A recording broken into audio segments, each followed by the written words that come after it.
Assalamualaikum warahmatullahi wabarakatuh. Kembali lagi bersama saya Idri Firmansyah dalam channel Ruang Hampa. Dimana pada kesempatan malam hari ini kita kedatangan tamu dari Malang.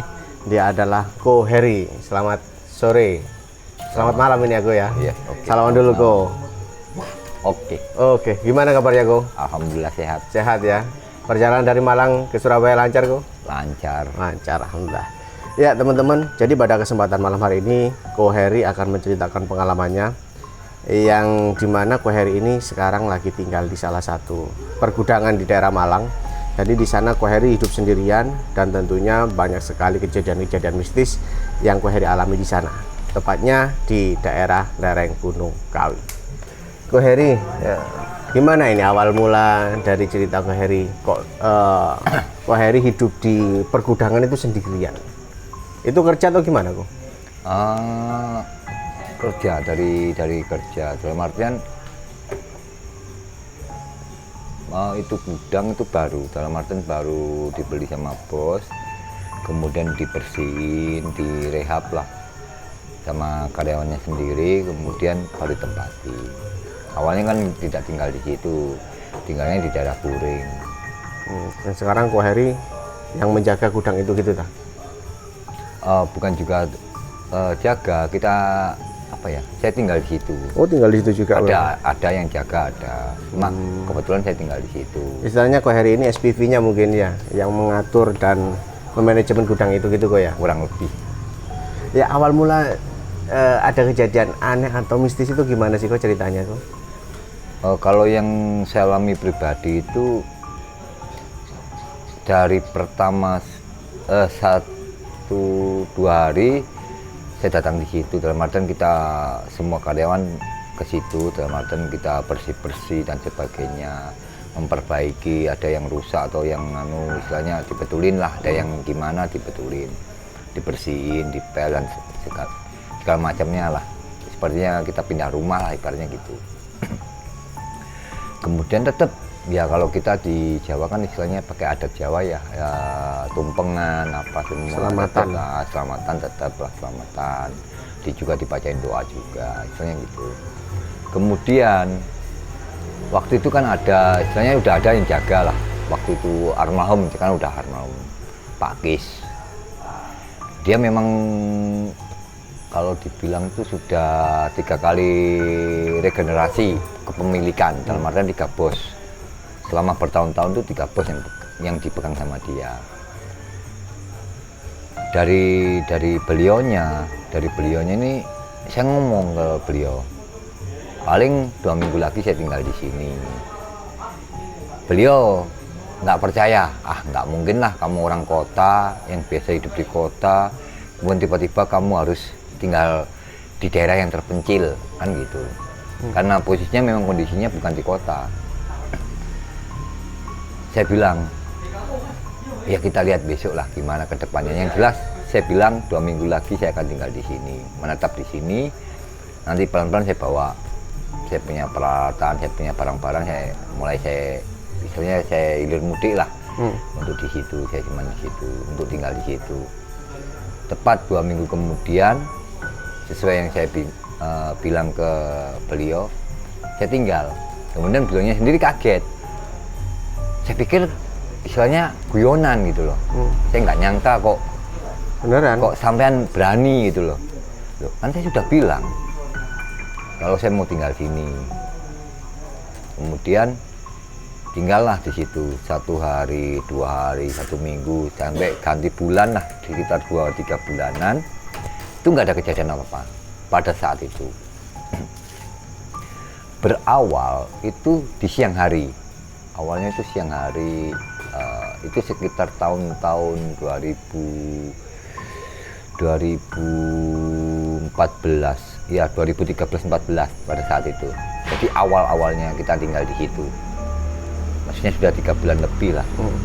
Itu di siang hari itu yang sempat saya lihat itu masih rimbun di belakang, di bagian paling belakang sendiri itu masih rimbun. Mungkin bisa dipetakan kok untuk denahnya itu.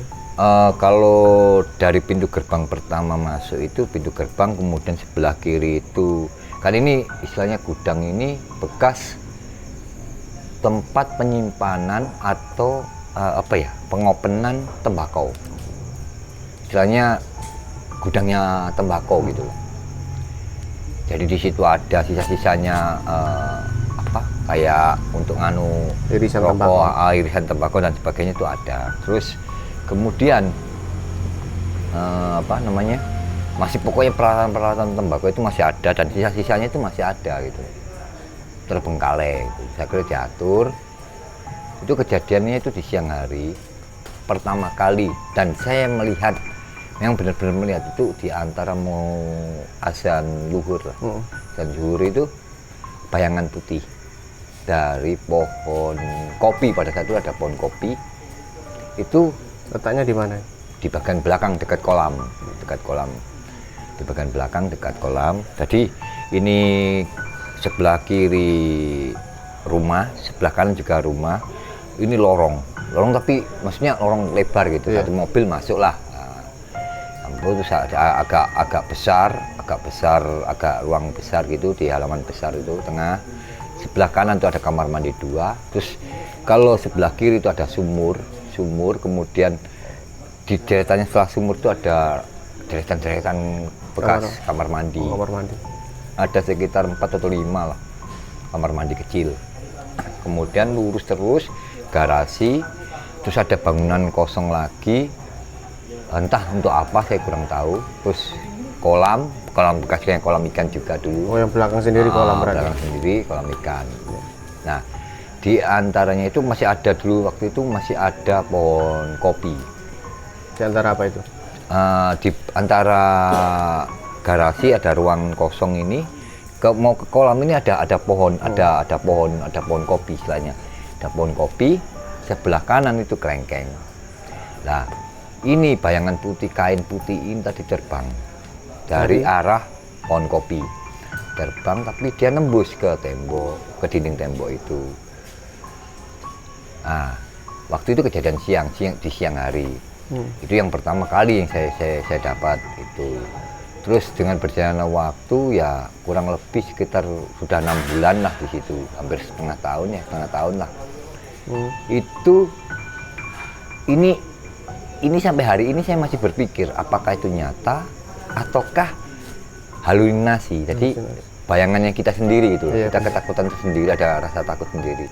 Jadi itu di siang hari, di pagi hari sekitar kurang lebih jam 5:30, jam 6 pagi lah. Itu saya punya kamar itu di ujung di bekas tempat opennya tembakau. Saya pakai untuk tempat tidur. Itu pintu itu terbuka padahal itu pintu dikunci dari dalam. Itu terbuka dan itu ada sosok perempuan tua yang tanpa alas kaki, dia pakai kemben, rambut terurai, dia pegang kendi, pegang kendi air, tapi sayangnya nggak ada air. Dia memang nampak di saya itu betul nampak itu. Nah, saya berpikir gini, ini pintu terkunci, kenapa tiba-tiba kok terbuka gitu. Padahal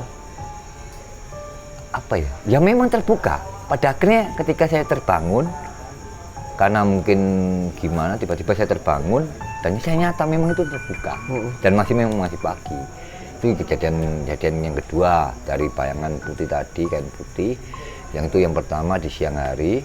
Kemudian di pagi hari jam 5:30, jam 6-an itu nenek tadi dan terurai, dia nggak ngomong, dia cuma diam dan dia hanya kalau jalan juga nggak jalan juga, cuma diem cuma dia ngeliatin kita lah.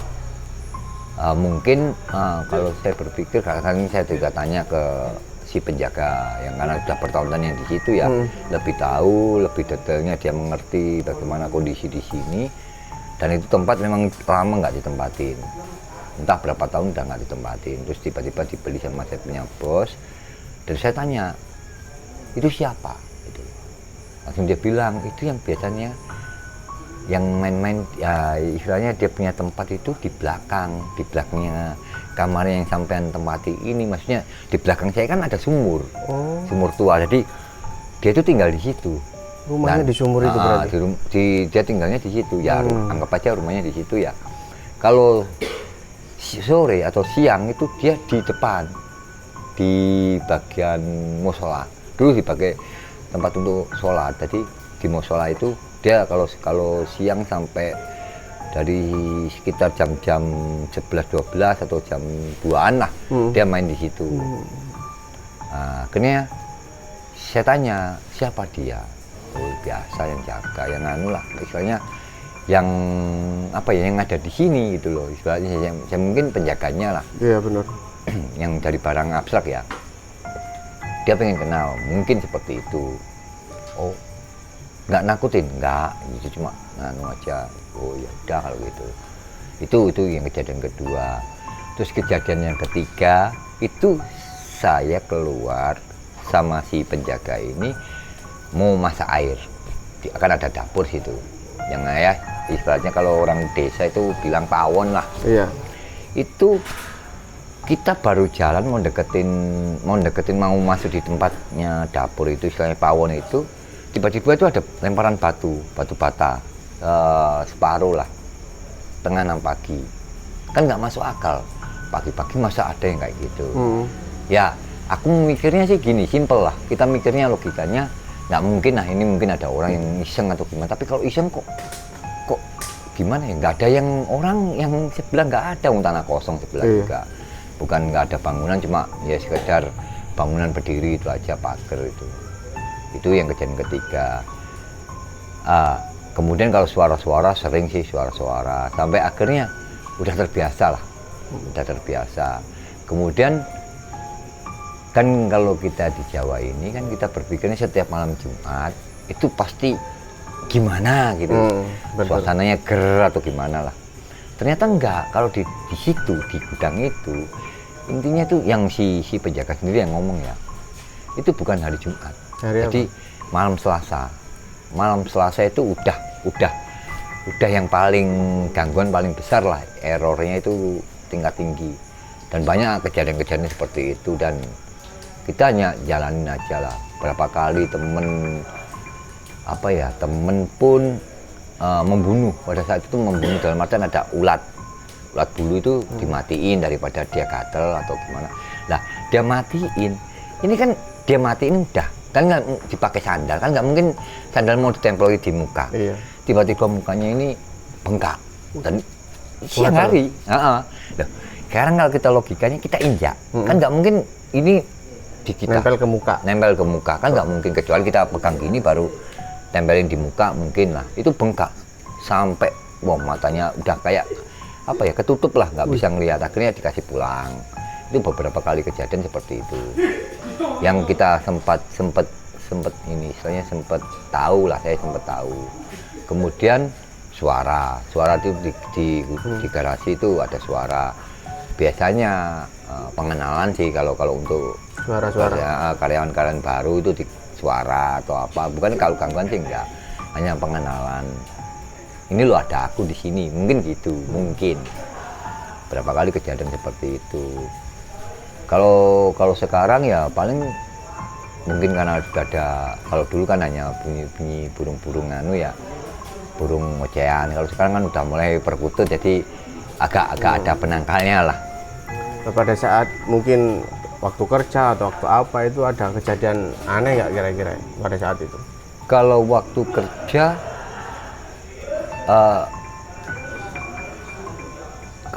kerja, ya kalau sesuai jam ya, sesuai jam kerja sih beres, nggak ada masalah. Tapi ketika kita waktunya jam istirahat, misalnya jam 12 kan biasanya istirahat sampai jam 1 istirahat.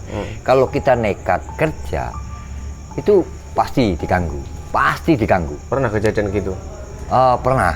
Dari saya coba tuh, kan kita mikir kita kejar supaya cepat selesai lah. Target lah ya. Kejar target.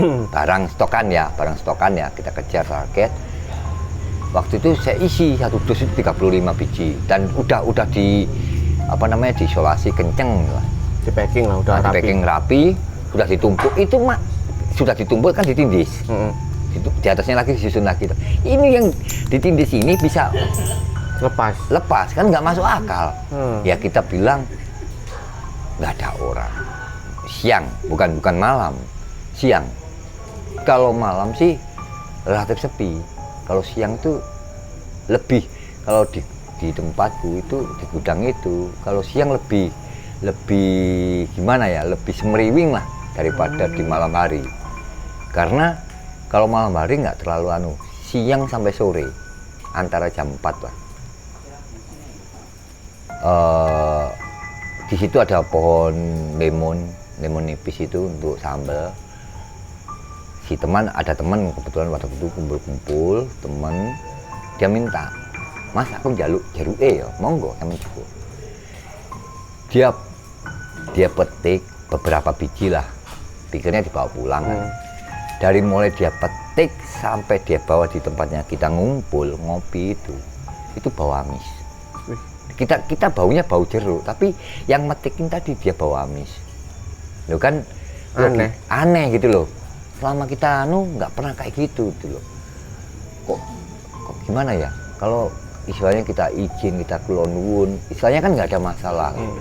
Berapa kali seperti itu kejadiannya. Dan itu bukan hanya lemon, kan di situ ada pepaya, ada juga kenikir. Waktu itu ada tanaman kenikir untuk semacam sayur gitu loh, untuk bumbu pecel atau gimana gitu. Terus ada lagi waktu itu dari saudaranya bos itu, dia bilang, "Wis, ini ada tanaman, ada pohon, diborong aja wis, kayunya dijual." Jadi berapa gitu loh, kan ada sengon, ada apa tuh, dipotong, diambil supaya dijual gitu. Terus kita pesen, waktu itu saya bisa bilang sama si yang mau potong ini, yang mau potong pohon, "Mas, Pak, nanti kalau sekitar jam 12 sampai istirahat, jam 12 siang, kalau kan jam 8 sampai start kerja, nanti jam 12 atau setengah 12 istirahat lah, sampai jam 1 istirahat, dah jangan kerja dulu." "Kenapa Mas? Ada yang tak?" Loh, bukan, maksudnya kita menjaga jangan sampai ada yang usil, ada yang kita ingetin gitu loh, maksudnya saling menjaga lah gitu. Karena kita sendiri udah ngerasa nggak beres itu, tempat itu udah maksudnya tempat itu memang bener-bener yang istimewa lah kalau kita. Aku aja udah biasa kalau tempat-tempat gini kayak gini, aku aja di sana di hutan di berani aku potong sampai banyak pada angker, katanya orang angker gini-gini. Dan itu kejadian ketika waktu jam 12 dia nekat nggak istirahat, dia motong pohon di bagian dekat sungai, dekat kali, di belakang gudang ya, di belakang gudang itu masih ada start kira-kira 2 meteran lah. Itu sungai, habis itu sungai. Itu ada pohon, dipotong. Ternyata gergaji itu dia jatuh, dia mantul di batu, kan ada batu besar di kali. Dia mantul, yang motong tadi dia tertarik turun. Ini dia punya telinga sebelah kiri ini tinggal kiwir-kiwir, nggak apa ya? Hampir putus lah ya. Hampir putus lah, tinggal dikit. Itu kena gergajinya itu. Kena gergaji. Setelah itu 2 hari dia istirahat, nggak ada lanjutan ngomongin masalah pemotongan itu tadi gimana, nggak ada. Terus sampai pada akhirnya hari ketiganya baru cerita, saya tanya, "Mana yang motong?" "Mas, ke rumah sakit." "Loh, kenapa?" Telinganya kena loh, gara-gara ya habis sampean kasih tahu jam 12 suruh istirahat, nggak istirahat karena bilang gini ya kalau kita bilang di situ agak susah sih. Biar kita yang udah lama, kita yang pokoknya intinya janganlah kita bilang sok-sokan itu, jangan. Karena daerahnya memang istimewa banget, aneh-aneh kalau di situ misalnya. Kalau anak kecil banyak anak kecil, kalau mata merah ya memang di situ memang dikasih, istilahnya dibuat pagar sama yang pertama kali punya tempat itu, maksudnya yang punya gudang pertama kali, tuan tanah kan, tuan tanah gitu. Memang ditaruh di situ untuk menjaga gitu. Untuk jaga gitu. Nah, berarti kuncinya tadi itu ada di jam 12 siang berarti kok ya? Ya, ketika jam 12 siang harus istirahat. Harus istirahat ya, nggak ada pekerjaan apapun harus istirahat. Dalam artian kalau kita kalau istilahnya kita nggak berhubungan dengan barang yang berbahaya sih, mungkin nggak gangguannya nggak terlalu parah. Tapi kalau yang kayak gergaji kayu gergaji mesin kan agak rawan itu, kalau ada apa-apa kan. Pokoknya intinya jam 12 harus istirahat, jam istirahat gitu. Iya benar. Kalau dilanggar ya akibatnya seperti itu gitu loh. Mau nggak percaya ternyata ada gitu loh. Ya, seperti itu. Berarti pantangannya jam 12 siang harus istirahat semua karyawan. Untuk karyawan. Nah itu tadi kan kejadiannya kan pagi siang. Yang malamnya kira-kira kok Heri ini pernah mengalami nggak? Kalau malam sih enggak. Kalau malam satu kali terjadi. Jadi pada saat itu ada burung kenari, banyak ini burung kenari banyak. Kemudian anjing. Kemudian itu serentak bunyi. Jadi yang kenari juga kayak ketakutan, kayak mau diterkam itu istilahnya. Yang anjingnya juga menggonggong, nggak berhenti. Terus ada beberapa kali tuh lemparan batu. Itu malam, satu kali aja. Itu kejadian satu kali. Selama saya tinggal di situ, kalau soal kejadian malamnya seperti itu. Tapi setelah itu nggak ada. Ya terjadinya antara siang sampai sore. Lebih banyak siangnya kok ya? Lebih banyak siang. Oke. Berarti tadi itu pada intinya jangan melakukan aktivitas apapun, khususnya untuk yang berbahaya itu jam 12 siang ya? Jam 12 siang. Oke, menarik sekali. Ini masih penuh misteri sih kok. Kenapa kok jam 12? Mungkin emang karena waktunya istirahat atau seperti itu mungkin kok ya? Kalau mungkin kita pikir logikanya mungkin ya kalau waktunya istirahat lah. Kalau waktunya mau waktunya kerja ya kerja, tapi kalau waktunya istirahat. Itu yang kita dapat ya, maksudnya yang kita petik ya dari itu seperti itu. Kedua, istilahnya jangan meremehkan. Maksudnya kan kita kadang biar cepet pekerjaan itu biar cepet kelar, dikebut jam 12 nggak usah istirahat, nanti jam istirahatnya diundur lah kan gitu.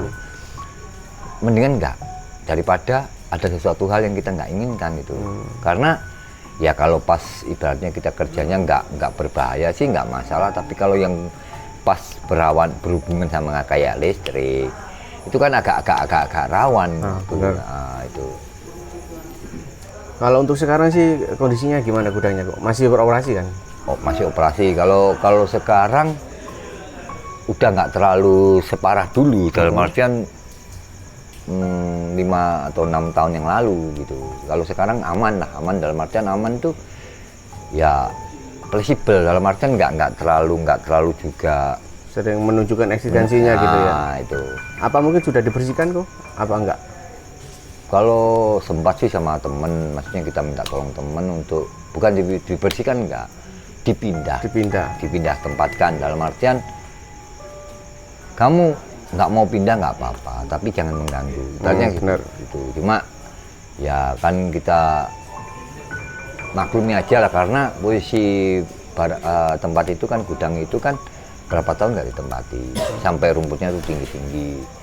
Waktu almarhum si Jaga itu kan tiga bos, dia bilang ini udah berapa tahun, cuma saya yang jaga di sini. Sampai dia bikin, kalau di sana kan dingin, daerahnya kan dingin, sering bikin api-api, bakar-bakar kayu. Justru dia itu nggak pernah tidur di pos, istilahnya tempatnya yang harusnya pos sapam, pos jaga itu, dia malah nggak mau tidur situ. Dia tidurnya di belakang, di gazebo dia tidur situ. Kemudian kadang di pawon dia tidur. Ya dia nggak, ya mungkin orang kejawen mungkin kayak orang jaranan kan istilahnya dia ngerti lah orang-orang gitu kan, dia lebih paham lah. Itu dia nggak mau tidur di pos jaga. Kalau yang penjaga sekarang dia tidurnya di pos jaga. Udah ganti berarti sekarang? Udah ganti, yang sudah almarhum yang lama. Keren dan sekaligus unik ini cerita Ko Heri ini, dimana pada jam 12 siang para pekerja di situ diusahakan atau diinstruksikan untuk lebih baik istirahat dulu saja daripada melakukan aktivitas pekerjaannya. Ya. Karena mungkin ditakutkan ada hal-hal yang ganjil yang terjadi sama mereka. Begitu ya Ko ya Ko? Iya. Tapi pada dasarnya mungkin si makhluk tersebut berupaya untuk mengingatkan, ini loh waktunya istirahat, kamu istirahat, mungkin Ya, seperti itu seperti ya. itu. Keren sekali, mantap sekali kok ceritanya. Tapi ini masih beroperasi terus kok ya, ini Sampai kebetulan hari lagi di ini, Surabaya ya. ya, Mudah-mudahan pekerjaan Ko Heri ya, selalu dalam lindungan Tuhan Yang Maha Esa, kemudian selalu dilimpahkan rezeki-rezekinya beserta staf-staf dan karyawan-karyawannya. Terima kasih Ko Heri. Ya. Mudah-mudahan kita dipertemukan lagi di pertemuan Amin. selanjutnya. Sudah bisa mampir di ruang hampa. Terima kasih ya. Terima kasih banyak. Oke, assalamualaikum warahmatullahi wabarakatuh. Tetap Waalaikumsalam. saksikan channel Ruang Hampa.